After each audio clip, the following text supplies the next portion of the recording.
YouTube. What's good YouTube? This is your boy Press and let's go do welcome back to my YouTube channel. Amanaga.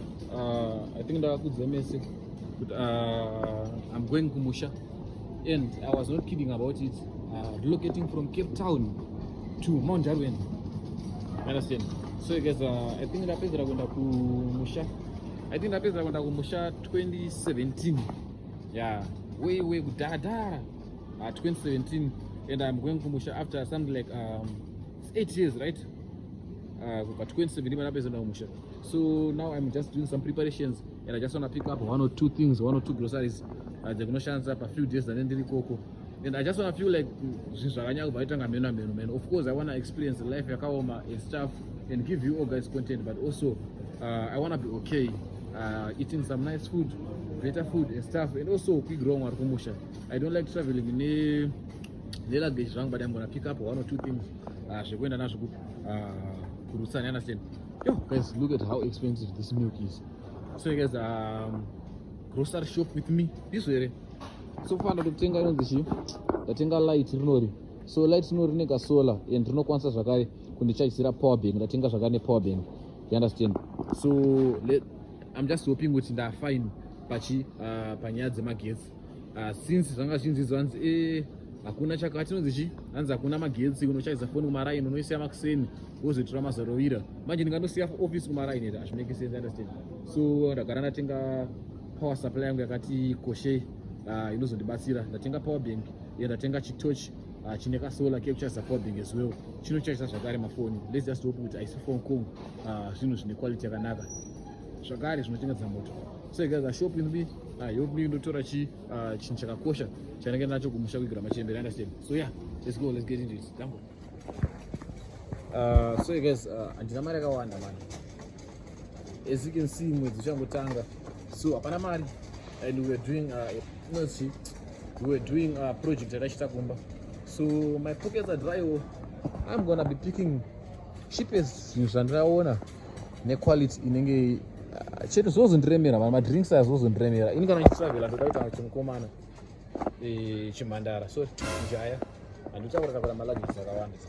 So I mean, let's just pick up some basics things. Dringira to luxury again, dringire kumusha ndoenda chiremera mara zvisina basa, but yeah, let's pick up and see.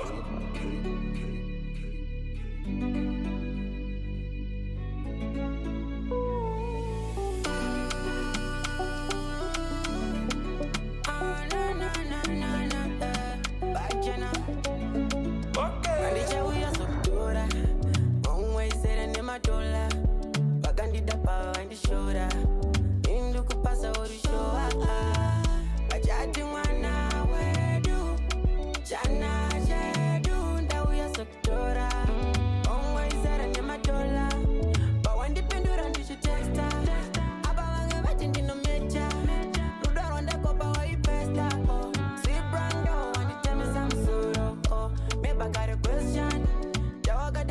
na gangsta.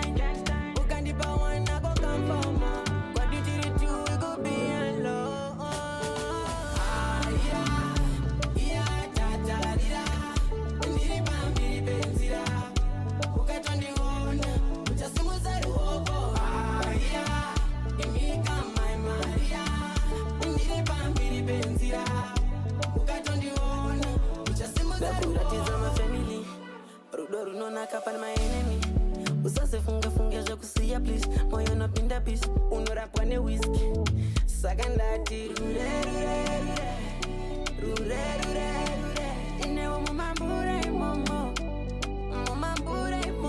Bawandi pendura digitexta. Abaga batindi no mecha. Rudoru ndakopa wa ipasta. Sweet brando and you tell me some sorrow. Maybe I got a question. Jawaga da cheap and against time. Ukandipa one I go come for more. What you did it to we go be alone. Yeah, ta ta dida. Ndiri bambiri benzira. So guys, ndapedza kutenga masina but manje crisis yapa kutakura masina ndo pane crisis man pakwenda nawo kuna second yo. I know you told your friend you're not okay, and tell me what's wrong and why you never said you felt that way. And guess you're trying to stay strong and fake a smile until I look away. But I've known you too long, it hurts to watch your blue eyes fade to gray as you fade away, as you fade away. What's good YouTube guys? Shulika pana mzuri ndapedza kutenga masina. Na ndiko na second uko. As you can see. Ndiko na second uko. Ndo wandu unaona text kwenda si. Inonenza kumbayana sin. So ndinotsvaka kamota ndotsvaka kamshikashika ndo wanonenza direct. Ama text ada unonsiya mbindura ndozo connecta chi ma-flights. Yeah, ma-flights. Ina sikule izvozvo. So yeah, keshuleta kana mushikashika manje ndapinda moyo. Cause every time I wake up I feel like it's Monday. Something's going wrong with all the chemicals up in my brain. All of a sudden I don't look at anything the same way. Gotta build up of my thoughts sitting in an ashtray. I'm sorry that I'm so inconvenient, okay. Just let me be me and I'll stay out of your way. I can see the way you look at me, I'm such a disgrace. I never really asked to be brought into this place. You wanna love me? Well then baby I have a taste. All the highs and the lows, no you'll never be the same. I don't really wanna hurt you but I can't control the pain. If you're sticking by my side, maybe we could be okay. Okay, maybe you could be the change I need today. I promise that I've never felt this way. I really hope that you will choose to stay through all the pain. I know you told your friend you're not okay, and tell me what's wrong and why you never said you felt that way. And guess you're trying to stay strong and fake a smile until I look away. But I've known you too long, it hurts to watch your blue eyes fade to gray as you fade away, as you fade away, as you fade away.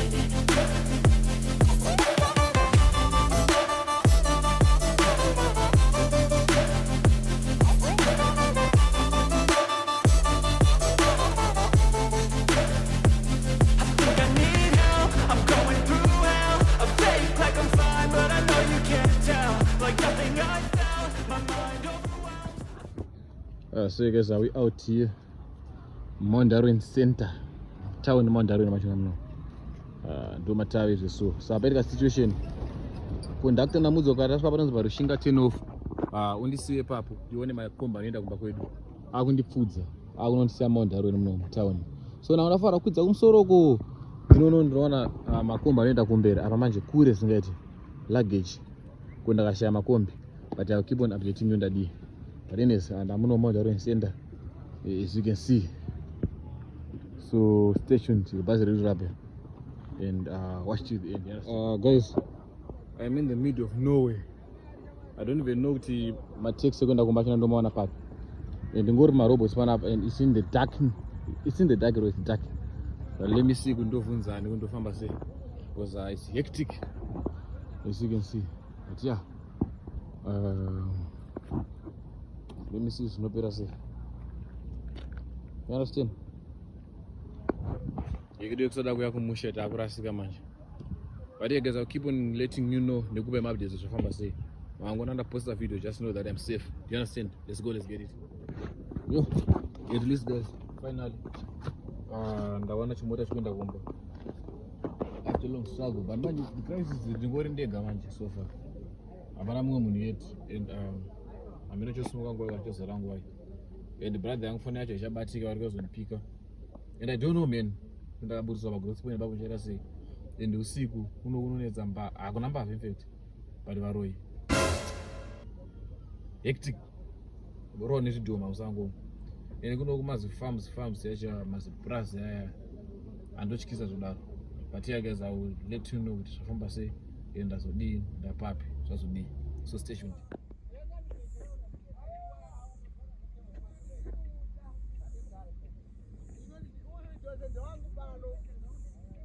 Sekuru ndati muruka muflo here. Abra kurima kurima. Mafana na deni.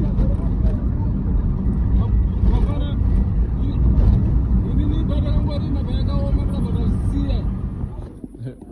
Ani mugocha nyushi. Yango hapa kumunda baba. Ini zumombe senyanga kweti. Utukude. Inaone miri simbozi kamaro. Jamari. Ah, wait. Mine pewa bag rangu remove. Mine plastic rangu remove. Pindi.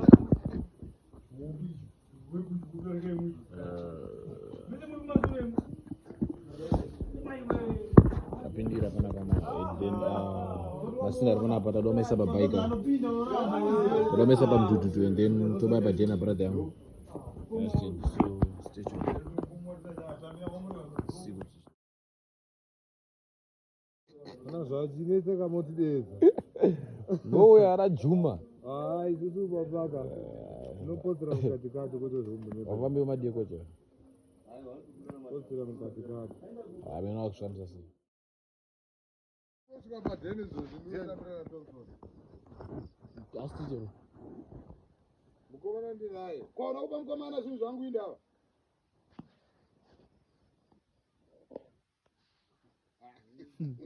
Kora ngoma. Dio. Mjembere. Masimbere go. Ndobona kuuya kana mwana mtu wa 10 gogo. Ndipo varse kupa musha. Awa, sinofare. Tofara mino varse vangu. Ah, wanda kubva 2017. Aiza rodzoka raizara Tommy. Makura wanda. Asingaite. Manje chikati mabike apa yai. Manje tovhunduka kuti ndodona cheta. Bana ndikuira kuti bike rochikisa ngo. Atidoni. Zawa pa. Aseka Thompson. Anzi kwa Thompson. Kama ticha. Akuingira yo tunu tona unongira yo. Nasuna ngumara. Nasuna ngumara bana nguti. Iwe kuchechi kwa ifaya example wangu. Wakatangura gemenzi unopenga unaenda na gemenzi kwa rare leo. Andika. Basiti mendoko roho ngo difide. Kurudia ngo difide. Kuti jwata ngo mutara ari kuti. Wene ni ene yakaka.